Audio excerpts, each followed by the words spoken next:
this is our last session before the Speed Network. So we had a very interesting session after lunch. So we had barbecue, but we stayed awake. So it was indeed very, very much interesting. And this one will for sure prove to be interesting also because it's thought leadership, and we are talking about thought leadership and media presence, the keys to market recognition and business development. I think that we had a range of topics during the day, and having a topic on business development has all to do with this network. I mean, so very important topic. And I will present our speakers. Thank you for hosting us here and for having us here. And once again, I'm pleased to introduce Robin Russo, Lisa Franz, and Carrie Cottrell. Robin Russo has served as the deputy managing partner of Hunter Andrews Kurth for 7 years and co-chaired the firm's national bankruptcy and restructuring practice for over 15 years. Her practice and experience is across capital finance transactions, including restructurings, asset-backed financing, and distressed asset acquisitions for clients in the energy, financial services, and hospitality industry, among others. Wow. Lisa Franz is the Director of Public Relations. Lisa is responsible for the public profile of the firm, from thought leadership opportunities to participating in the development of the firm's external communications strategies and crisis communications management. She makes sure the firm looks good. Mm, great. Carrie Cottrell is the Director of Digital Communication at Hunter Andrews Kurth. She's a skilled and reliable leader providing 20 years of marketing experience, including 11 years in the professional services industry, managing integrated marketing communications, both digital and traditional. With that, I thank you, the three of you. It will be great to hear more about business development in that moment of the post-pandemic or something pandemic that we are. It will be great to hear from you. We've been having a very active and an interactive audience, so let's go. Let's thank you for hosting us and for talking to us about your experience. Thank you. Um, so we're going to start with a quick overview of how we approach marketing and business development. It's said that marketing and business development are the ways we generate our future cash flow. And we look at it in a very integrated way. I'm a visual learner, so I have a graph here. We put it into 5 buckets. And business development itself we'll talk about, but today we're going to focus on the PR, media, and awards part of it, and the digital and print communications part of it, and really the digital communications. Lisa will speak to PR, Carrie will speak to our social media efforts. We also have, as part of this, our event management group. We have a group dedicated to market research and competitive intelligence. And we have our pure business development managers. And those 5 sections all work together ultimately to generate cash flow through our marketing and business development efforts. So I have broken it down here by tasks, and we won't go through this in great detail, but some things to help you understand how we put these buckets together. And let's start actually with the digital and print communications, because the most important thing these days that you have as a marketing and business development tool is your website. That is the place where people first go to find out about your firm. And so our digital communications group is large. They maintain and develop our web platform. They do our social media. They run our CRM, our client relationship management system. And probably you all have some type of system like that. They're becoming more and more sophisticated, where you keep all your client contacts, and when you get ready to send out client alerts, invitations, etc., you start mining the data in your CRM system. That group develops the blogs that we have, not the content, but they set up the blogs, and then they work on design and branding our collateral materials. And finally, they do analytics around that, because we look on a regular basis, quarterly, at our analytics in terms of how many people came to our website, what pages were looked at most frequently. We can tell you the top 10 practice groups that they looked at, the top 10 lawyers that they looked at, and all of that data is helping us determine our strategy going forward in marketing and business development. Let's turn to PR, media, and awards. I'm guessing that a lot of your firms have people who are ranked by Chambers or Legal 500. And so that is a huge behind the scenes effort of a marketing and business development department, is to prepare those submissions. And in order to prepare those submissions, there has to be an experiential database. Or if you want to easily do them, you're going to have some sort of database that helps you gather all of that information about the deals that have been done that year. And while they are written up in the first instance by the associates, sometimes the partners, often by the business development people in charge of that practice group, someone has to be in charge of aggregating them and doing the submission, because it's a piece of PR, right? And so Lisa's group actually does that for us. She has someone completely dedicated to the awards process. And we use a database software called Foundation that is relatively new, highly sophisticated to gather all of that information for us.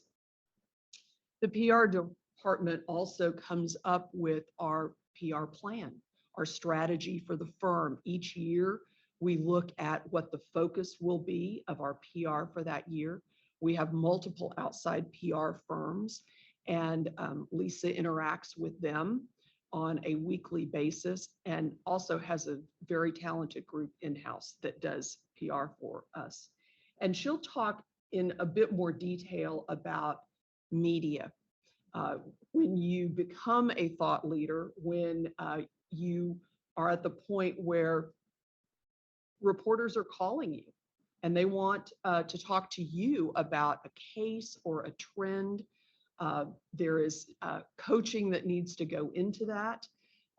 And also, if they're just calling the firm looking for an expert, being able to quickly identify an expert and offer someone up. Everybody loves to have their name in the paper. And so becoming a thought leader is a way that you do that. Our market research and competitive intelligence group is not doing the research to let you write thought pieces, okay? That's being done by people in the library or associates that work for you.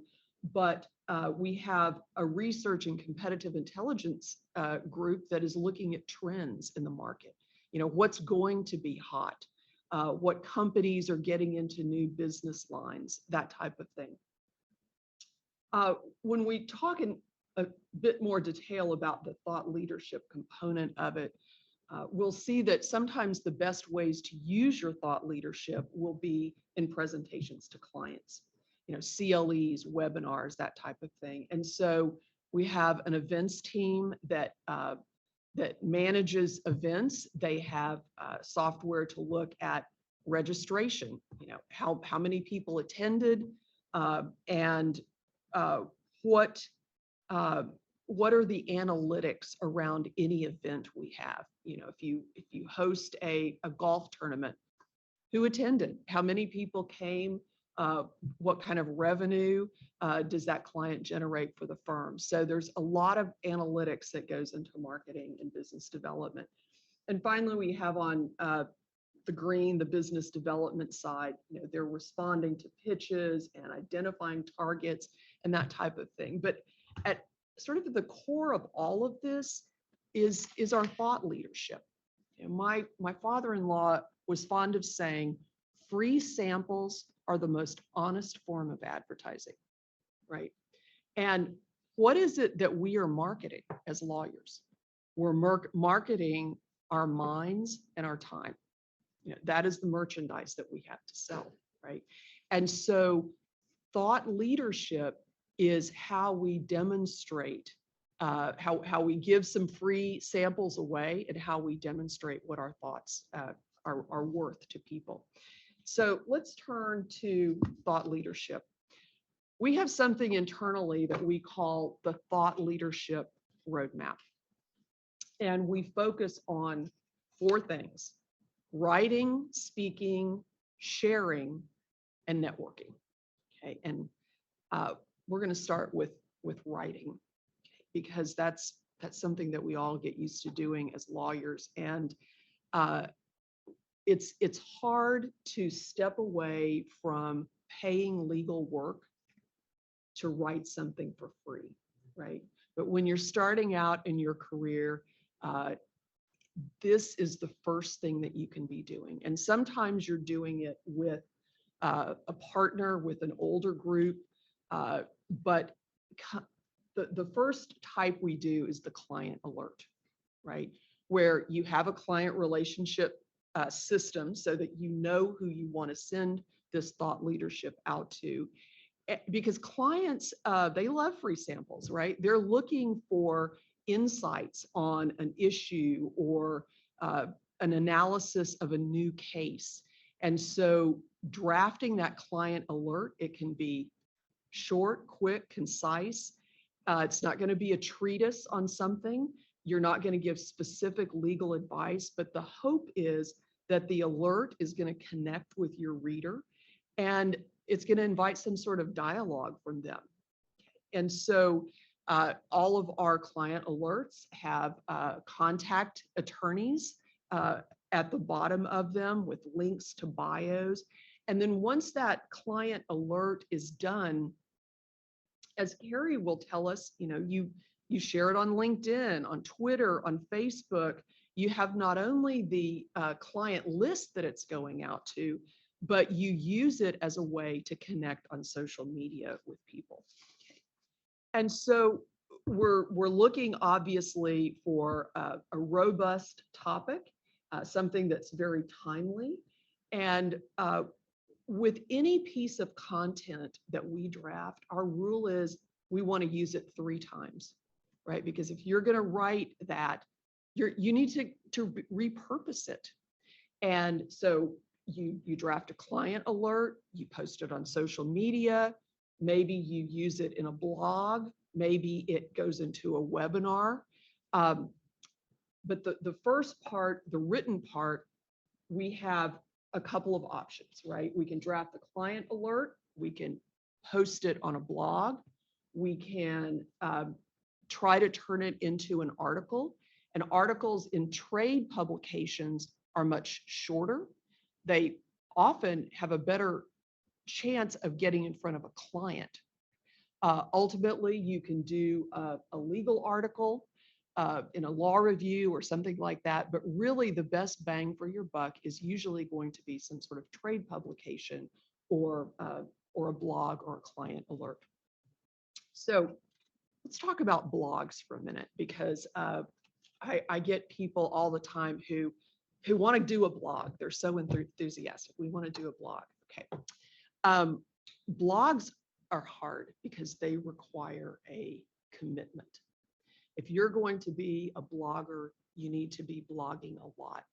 Our most successful blogs are blogs that are supported by a huge practice group, where everybody within the practice group has agreed to contribute to the blog. But even then, it can get tedious. And so, my advice is if you all are going to be blogging, that you try to first be a guest blog for someone and see how that works, and then perhaps go on to your own blog. But being a guest blogger with a piece of content that has been written can be a great way to start. And the way you write for a blog is very different than you would write a brief or even an article. You're going to look for something that can be put together quickly, that people can read quickly, that's very informative and timely. And the timeliness is always a challenge in a law firm because you're trying to make sure that you're not, it's not creating a conflict, that you don't have a client who has a different sort of position on the subject. And so you are challenged in that respect, but becoming a guest blogger or having a blog of your own can be very rewarding. Submitting an article for a trade magazine, it's if you have an industry focus, will identify trade publications that are part of your industry focus, or your PR team may be able to help you identify places to put your content. You may want to collaborate with other lawyers within the firm and do a joint authored article, but that is always a good way to go. And when you are younger, or you're trying to create an expertise within a department, doing a primer for your practice group or for your team. We all, even within our groups, I'm a bankruptcy lawyer, Alex is a litigator, we all have specialties within our department, and you want to be the person that they think of when, oh, I've got a fraudulent conveyance lawsuit, I need to go talk to Robin about that. So creating these primers for your practice groups can help you establish yourself internally as a thought leader and an expert. Then, now that we have this content, we want to share. And Carrie, again, she's going to talk to us about LinkedIn and Twitter and the way that you can reach out quickly to an audience, and you socialize within your firm, people sharing all the time. I share yours, you share mine. And one of the analytics we follow is how many times one of our LinkedIn posts is shared, liked, because those are important things too. We are in such a social media age that it's only going to get more important that we constantly be doing social media. Okay, then we're going to move to speaking. Okay, speaking is the next step because you want to get your face out there. And we are tempted as lawyers to speak at legal conferences, but very often the people at legal conferences are just a bunch of other lawyers. So if you're going to speak at a legal conference, speak at one that draws general counsels or people from a general counsel's office, so that you get in front of the right audience. The most exciting conferences for me are when it's an industry conference, an oil and gas industry conference, where you're getting in front of not only lawyers, but people from the C-suite, and you're establishing yourself as an expert in that particular industry. Okay. So, you're not going to get asked to speak at an ABA conference right off the bat. And so the first thing you're going to do is practice by presenting to your team or to your firm. And from a mentoring and development perspective for young lawyers, letting them cut their teeth in-house, going to other practice groups and making a presentation, even if it's just 15 or 20 minutes, you're going to get them started down that road of being comfortable standing up and speaking and feeling like, hey, I really do know what I'm talking about here, so that someday they will be a thought leader in the industry. Now, once you get to the point where you have developed this great piece of content, this thought leadership, think about doing a webinar. We do a lot of webinars at this firm for clients because, again, free samples. clients love webinars, and they love ones that are approved for CLE. So in the United States, we have to have continuing legal education, and it is something that we can give to our clients. And during COVID, the number of webinars has increased exponentially. And you can then, you can record webinars, you can put them on your website. You can see through your CRM systems who attended your webinars, who logged in, and then that's a way that you can follow up with them. So our webinars, we try to do them with PowerPoint decks and have collateral materials as well, but it can be a really sleek way to do that. You can now do polls as part of webinars. You can open them up for Q&A. We typically don't have a live Q&A. I mean, it is live, but we do it through a chat, so that lawyers can screen questions, but it can be a really valuable tool for reaching clients. Pre-COVID, we did a lot of seminars for clients that clients love free food too, right? Everybody loves free food. And so we would, go do a morning seminar, take breakfast to our clients, take lunch. The most popular in-house CLE we ever did was a happy hour. It was called Lawyers in the Movies and Their Ethical Dilemmas. And we had movie clips from lawyer movies where lawyers were doing these outrageous things, like Michael Clayton.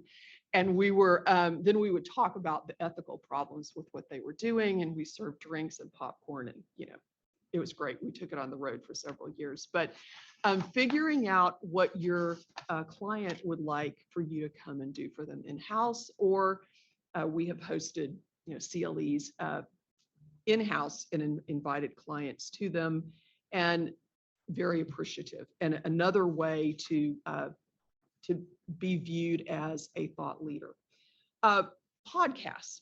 Okay, podcasts are really sort of the new frontier, although my children have been listening to them for a long time, but dinosaurs like me are, this is kind of, wow, podcasts. So podcasts are just like blogs. They are a commitment. So if your firm is going to establish a podcast, you got to be willing to keep up the content. And so an easier way may be to start by pitching yourself as a guest speaker on a podcast, because people who already have podcasts, they're having a hard time keeping them up. So they would love for you to come and volunteer. And if you identify within your industry someone who is doing podcasts, they may be relieved, ecstatic to have you come and volunteer to do something. And podcasts, just like blogs, there's an art to doing podcasts. And there are consultants that will come talk to your firm about doing podcasts. And so yet another way to continually repurpose. Years ago, I had an expert witness who was a highly regarded professor. And I got the list of all his publications and started reading them and realized he'd really only written one paper in his life. Like there's one set of research and he would put a new introduction and conclusion on it, but it was really the same thing. So once you figure out where you're going to be the thought leader, like what is it that you're going to focus on? Sometimes you can use that for years and you just become more and more the expert on it. So the final piece before we get to networking, which we're not really going to cover today, but it's the sharing part. And the sharing part is what Carrie is going to talk to you about when she talks to you about LinkedIn, because currently in our profession, LinkedIn is the number one thing to be using. That could change. Okay, so networking, that's what you all are doing here, right? Because networking is joining a group. You may decide that you want to join a trade group if you were involved in a particular industry. The ABA can be great, local bar associations. Those are the ways that you may get your start in speaking at programs, but identifying if there are trade groups that that could benefit from your thought leadership, you know, that will, networking will start giving you the external opportunities to speak.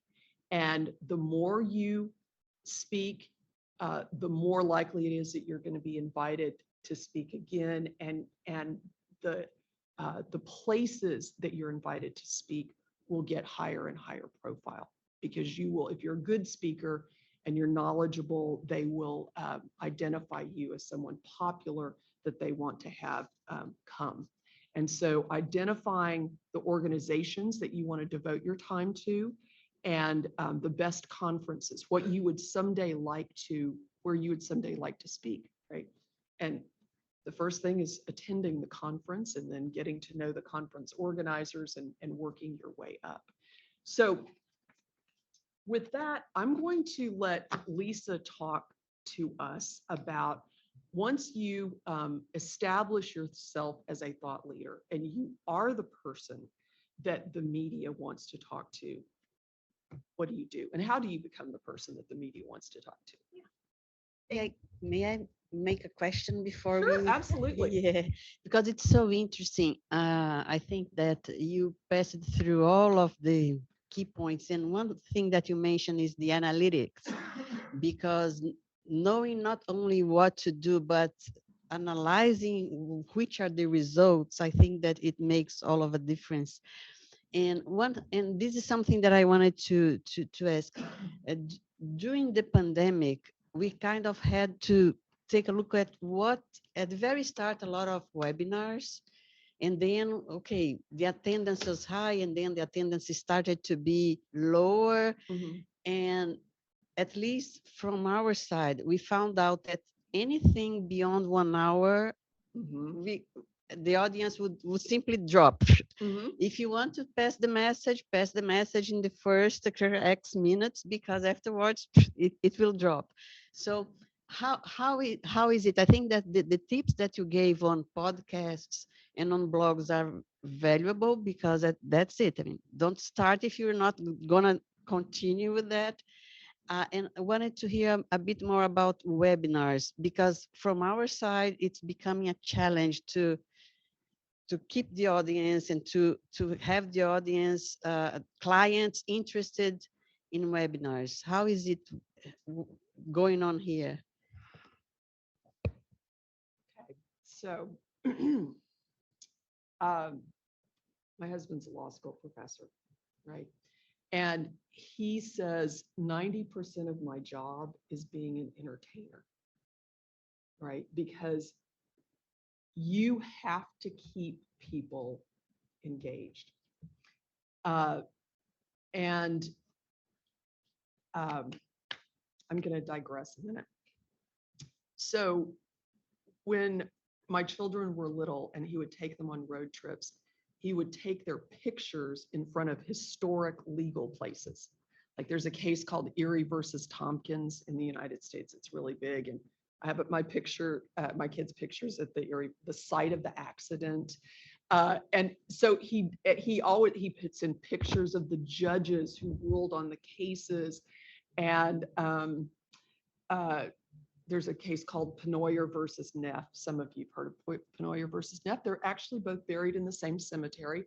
I have a picture of my two kids next to Pennoyer's tombstone and Neff's tombstone. I mean, this kind of stuff, but the kids in his class remember this stuff, right?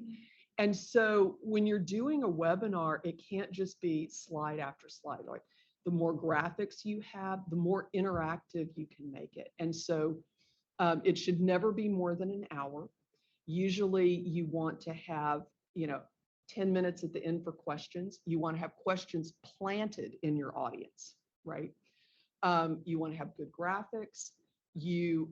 My example earlier of the movie clips, okay? If you can put in anything that you can do to entertain, and that's the best I've got for you on that, because it is challenging. And during COVID, people got Zoom fatigue. I mean, they were like, you could have had, dancing giraffes on it's like, they're done. They don't want to watch it anymore. So, I think we've tried as much as possible to get back to some live things. Here's another thing, because people like free stuff, right? We had one where we sent people cookies in the mail to eat while they were watching the webinar. We sent people kits to make cocktails, right? Anything. Just you're trying to see what's going to work, right? So sorry. Turn it over to Lisa. Sure, no problem.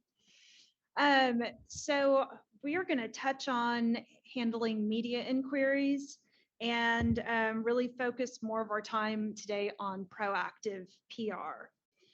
So, sure. As far as media inquiries go, we can be receiving these, and the attorneys can be receiving these through email, the most common way, but also through phone, through social media, all sorts of different ways. Regardless of how a media inquiry comes in, we generally handle it the same way. We prefer that, and most law firms do prefer that all media inquiries are referred to one central source, usually your firm's PR team within the firm. A PR team, an in-house PR team, works very closely with the Office of General Counsel for your firm. We are very plugged in and well tuned into what's going on, potential issues that are on the horizon. And we are constantly monitoring for these situations in the press, and as well as through our media inquiries that may come in. We also help ensure that the firm has consistent messaging on certain topics. And we make an effort to make sure that no one is responding to a disreputable reporter or publication. So once we do receive an inquiry, we look at that inquiry, look at the topic, vet it, make sure there are not any potential issues. The reporter, the publication are all reputable. We consult with our Office of General Counsel depending on the topic if necessary. If a specific entity or individual is mentioned or the topic of the media inquiry, we'll run a conflicts check internally to make sure that there's no issues on the client side. And then once it's decided that we are going to respond to an interview or accept an interview or send a response over, the PR team, before putting an attorney on, will make a number of decisions along with the reporter, such as we'll decide prior to the interview, is this going to be on background? Is this going to be an on the record interview? Is this going to be a live interview? Or are we going to submit written responses instead? And depending on the topic and who we're putting forward for a topic, we'll provide media training as needed. We try to make sure that all of our partners have, gone through some training with us. It's, we can do a 10-minute, quick and dirty training on it, or, much more thorough than that if needed, just depending on the situation. So, moving on to proactive PR, there are several different types of proactive PR, but before we get to those, really the question that you're asking with PR is, why should a reporter want to talk to you over the hundreds and thousands of other attorneys that are available to talk on the subject? According to the ABA in 2021, there were approximately 1.3 million attorneys in the US. Over 100,000 of these attorneys are with Am Law 100 firms. So out of all of these other qualified individuals, why would they want to talk to you? That's ultimately the question that you've got to get to the bottom of in order to get a reporter's attention and to get any kind of media attention whatsoever. So ultimately, this is accomplished through building relationships, with reporters and using proactive PR to develop your personal brand as a credible and desirable source for these reporters. So that brings us into the general 3 types of proactive PR. I think everyone is probably familiar to some extent with promoting your client work or your results. So this is going to include targeted media campaigns around particular results or a development in a notable case or deal. So for example, you receive a favorable ruling, there's a deal signing or a deal announcement that you're a part of. You can also even promote a series of deals or cases to showcase a particular area of experience or expertise in a given industry or practice. One thing to be aware of when you are promoting your matters is you've got to be very careful about client confidentiality. Obviously, none of us want to disclose any kind of confidential information. This particularly comes into play with a lot of our deal announcements. We've got to make sure the client is comfortable with value, parties, all of those kinds of things being disclosed. We can also position attorneys with targeted trend pitches, which are easiest way to think of these are almost like a sales pitch that your PR team or an agency on your behalf would send out to the media. In these instances, we are creating a tailored pitch centered on a specific topic. So think of like an industry trend or some kind of breaking news in the media. So a good example of like an industry trend is going to be a change in commodity prices and how that's going to affect consumers or a particular industry or something like that. Then we've also got, case rulings coming out of appellate courts, Supreme Courts that are potentially going to affect other cases, as well as recently passed legislation. Those are all going to be news triggers that we keep an eye on and to pitch our attorneys onto the media. And for this type of pitching, which is a common theme that we'll keep coming back to that Robin's already touched on, is that you've always got to make sure your topic, whatever kind of pitching you're due to the media, is timely, impactful, and interesting. And again, we'll come back to that. So our last type of proactive PR that we're going to discuss is thought leadership. And here is generally where we're going to think of article placements in PR. Most publications will accept and publish bylines from outside sources. Any article that you write, you're going to have to tailor to the publication to make sure that you're meeting that publication's style and format guidelines.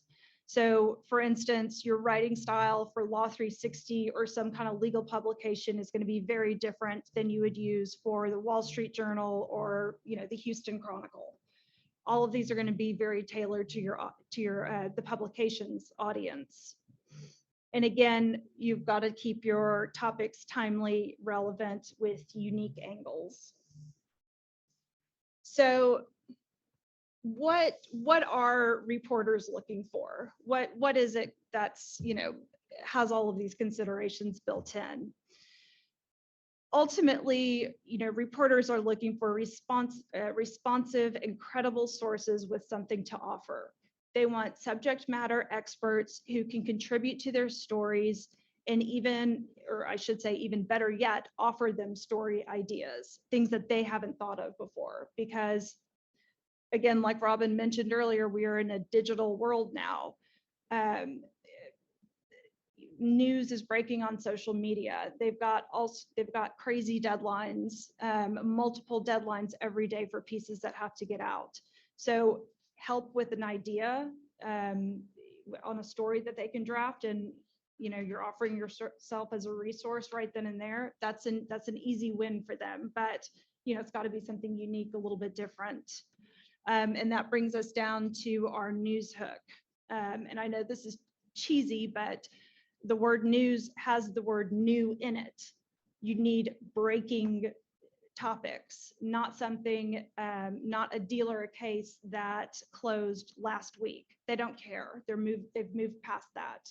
If it's more than, an hour or so after the deal's closed, it's too late. They want things quickly. As far as quotability goes, it's perfectly fine for it and really suggested for relationship building purposes to help a reporter by speaking with them on background or off the record. So when we're talking about speaking on background, we were literally I've had partners get on the phone with reporters just to explain a piece of legislation or the effect that a ruling is going to have going forward.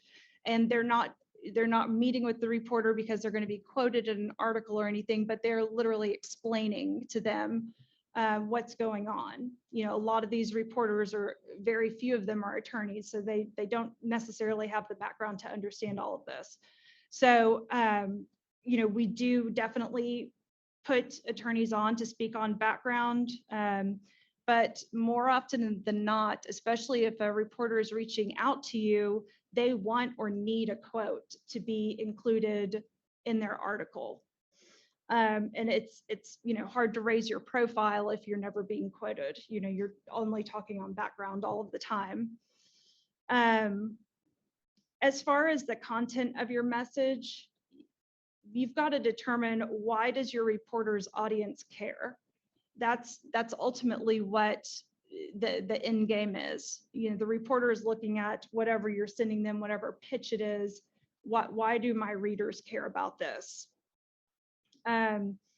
Offering a good explainer on different, not necessarily on background, but offering an explainer where a reporter can use it to inform his or her audience increases your odds of being quoted, being that resource that puts things into plain English, not using legalese or jargon.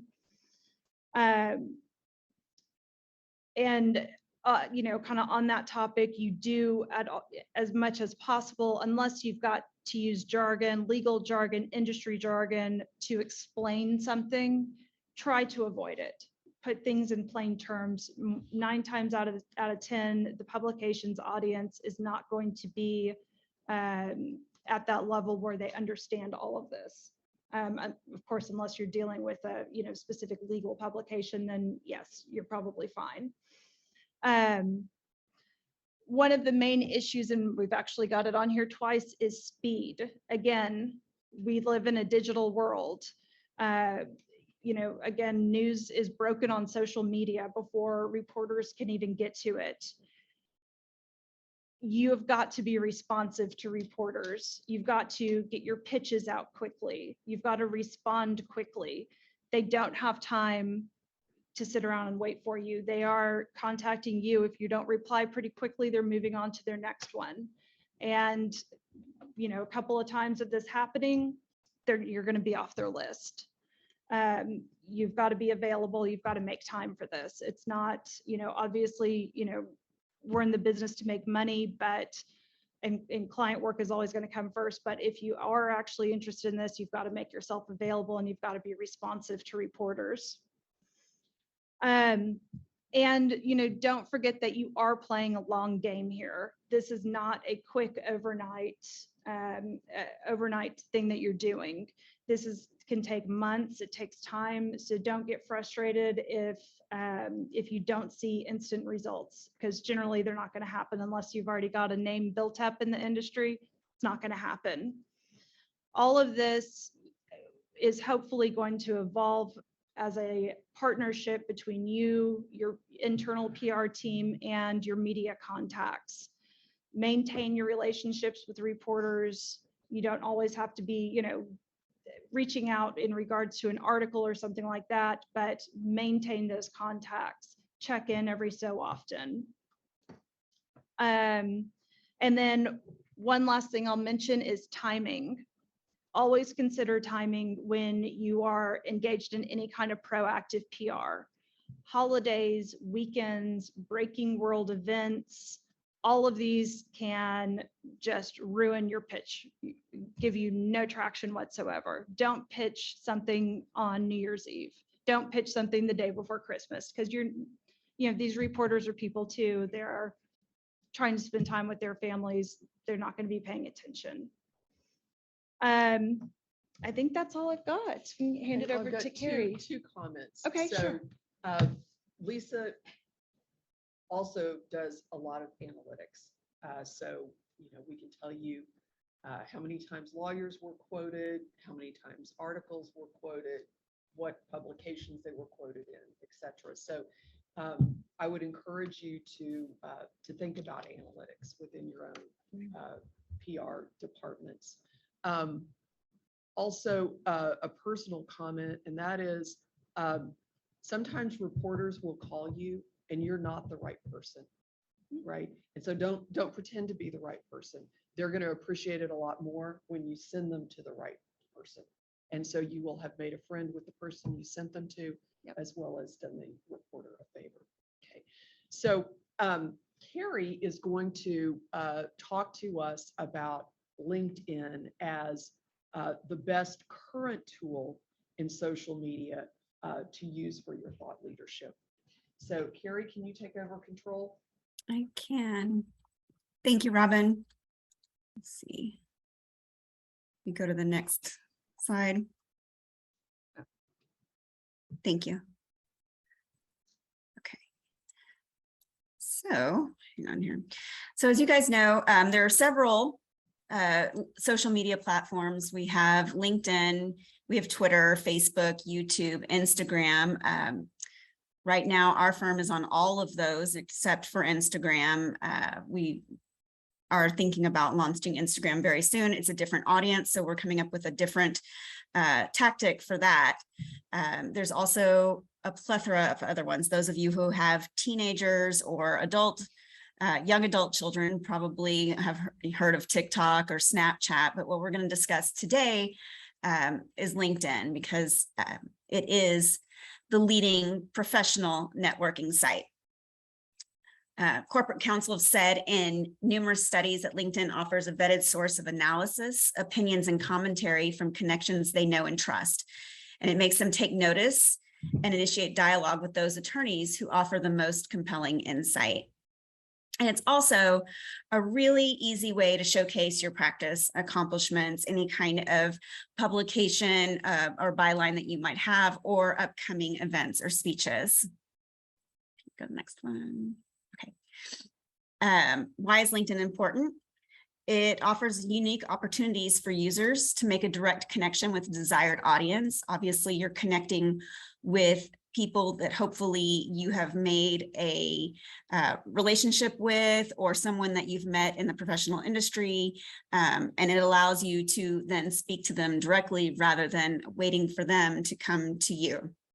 It allows you to the ability to instantly tailor your narrative as needed based on any possible pitches that you have coming up. It makes it very easy for you to tailor your narrative to speak to that specific industry or client. It requires zero financial and commitment and minimal time commitment. Now, there are options out there with LinkedIn to for paid services through LinkedIn, but most of us just need the bare minimum, which costs nothing, just a little bit of your time. It gives you access to instant feedback and metrics. Even with the base level, you still have the ability to look at your analytics through LinkedIn. It allows you the ability to leverage your existing work, which Robin spoke about earlier. You are able to repost some alerts that you may have written, blog posts, even some of the longer items, such as a treatise or something along those lines. And it is also relevant to all professional levels. So you will see everything running the gamut. You will definitely see CEOs out there, and you will see people who are just starting their careers. So across the web, 62% of Google clicks go to the top 3 search results. So people who start at Google will most likely end up at LinkedIn. Sometimes it will actually come up before your actual bio, just because people are on LinkedIn all of the time. And so Google kind of ranks those interactions higher. So you want to make sure that you are on LinkedIn and that you are updating it as often as you can. So by creating, so again, why LinkedIn is important. You want to create and maintain a strong profile so your clients will be able to, one, find you more easily, to be able to discern what you do and what your practice is, and ascertain how your skills fit with their needs. Right now, there are more than 150,000 individuals with general counsel in their title on LinkedIn. Almost half of all GCs are using LinkedIn, specifically to research attorneys that they may hire, to maintain and grow their networks, and to learn about industry trends that may affect their business. More than 90% of in-house counsel go online to search lawyer directories, including LinkedIn, up from 56% just 3 years earlier. If you're looking at the second bullet point, that is how the GCs are going to research you. They're getting the best information possible, and they're making sure that you're there to connect with in the first place. So if you do not have a presence on LinkedIn, it kind of lowers your, I don't want to say your reputation, but it allows them to get a little bit more personal with you as an attorney and understand what it is that you're about. So next. The next thing is your area of focus. You want to maximize the time you spend on LinkedIn by focusing on three key areas. Excuse me. There's 3 key areas that you want to work on. That's your lawyer profile, your information sharing, and making connections. Your profile should probably, the base way of doing it is to use your website bio if you have one on your firm's website. That's the easiest way to keep it up to date. Anytime that you make a change to your website profile, you make a change to your LinkedIn profile as well. But LinkedIn does have the ability to allow you to make the changes more quickly and tailor them to a specific pitch if you have to do something on the fly. You also want to make sure that your profile is correct, that you're using the name you go by, the correct title, your correct firm, all of your information is up to date, and you're using a current photo, preferably a professional photo as well. Okay, next one. Why is your LinkedIn profile important? Corporate counsel use LinkedIn to research outside counsel, as we just discussed. A BTI survey showed that 30% of corporate counsel point to LinkedIn as the best website to vet or seek out counsel. No other site registered more than 5%. Nearly 52% of corporate counsel will give pause before hiring a lawyer who lacks a credible online presence in addition to their official law firm bio. Now, does that mean you have to be out there posting all the time? It does not. It is very good to have the profile out there. It's even better if you're posting and adding content, but the bare minimum would be having a profile out on LinkedIn. Next. In your profile, you want to use a descriptive headline to stand out. And the reason we do this is because 721,000 LinkedIn profiles already have attorney as their title. If you use lawyer, it drops down to 371,000. If you're a little bit more specific and use labor and employment attorney, it drops down to 2,750. Labor and employment partner drops to 930, and labor and employment lawyer drops to 182.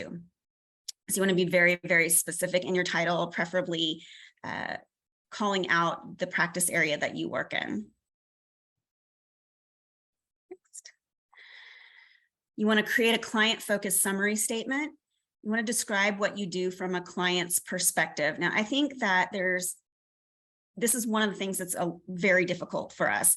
It's making sure that you are speaking in the client's terms, not in the terms that we use internally at the firm. And it's a hard barrier to get around. And the way you can do this is to go out to your clients' LinkedIn profiles and see the terms that they're using. You can do searches with the terms that you use and find other terms that somebody may use colloquially rather than the business terms that we use here internally. You want to tell them how you solve problems. What are you going to do to make their lives easier? How are you going to help their corporation? What differentiates you from your peers? And you want to use specific terms to enhance search engine optimization, which is SEO. So that's the same thing we were talking about with using your client's terms. If you are doing M&A work, you want to make sure you get mergers and acquisitions in there. You want to make sure you use all the terms that you would think that they would search for, but you need to do it in a conversational way. It can't just be listing these things out. It needs to be descriptive of the practice and what you do specifically within that practice. A robust profile will show up. I'm sorry, go back one. A robust profile will show up near the top of Google search results, reinforcing a lawyer's professional narrative. Next. The next thing we're going to focus on is connections. Why are your connections important? It allows you to increase your reach and visibility among clients and potential clients. It helps you remain top of mind with clients and contacts, stay abreast of client news, and gain competitive and industry insight. And when we say top of mind, even if you are posting something and it doesn't get a lot of traction the first time, if you've posted a client alert and maybe there wasn't a lot of response to it, you're still getting in front of your clients. You're still building frequency in their eyes. And maybe next time when they have a matter come through, they can say, oh, I remember that X firm posted about this a while back. I'm going to go back and look at that person's profile or pick up the phone and call them. So frequency is also important. Next. Another reason they're important is your clients are already participating. The average CEO has 930 LinkedIn connections. The average user has 400 LinkedIn connections, and there are more than 1.5 million LinkedIn groups. So when you're making these connections, you want to make sure that you're not only connecting with your network, with people that you know, your peers, your colleagues, but also joining groups that might be applicable to your clients or your practice. Adding connections expands your reach and the visibility of your profile and activity. Joining groups provides access to current and potential clients and key decision makers. And it also allows you to see what topics are important to them, what is coming up, what's on their radar at any given moment. So this is just a quote from Dennis Garcia, the Assistant General Counsel of Microsoft. He says, I get all of my legal updates from Twitter and LinkedIn. By the time I get emailed those same updates, it's old news.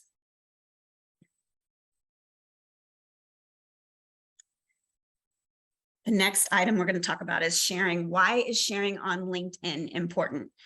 21% of Fortune 1000 chief legal officers turn to LinkedIn to find new ideas, find new attorneys, network, and stay noticed. This particular group of CLOs spends twice as much time on outside legal counsel as other companies, and 3 times as much on those who don't use LinkedIn. 35% of these CLOs are looking for and reading articles on LinkedIn. LinkedIn was the only social media site they mentioned in their responses.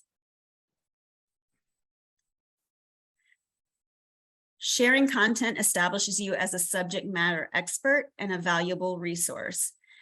A lot of folks are worried about oversharing. It's not really a concern for most individuals. Studies show that if you post 20 times a month to LinkedIn, which is once every business day, 60% of your net will only see one of your updates, especially if they have over 900 connections. You want to make sure that you're sharing not only your articles, but firm content as well. The articles and information that you share don't have to be your own. You can repost content from other practice groups, share updates from your firm, share content originally posted by other firm lawyers, and share blog posts or articles authored by firm lawyers, particularly if it has relevance to the industry that you're working within, or you think it's something that might be interesting to your client. We're trying to not only position you as a subject matter expert, but the firm as a whole as well. You can also share external articles.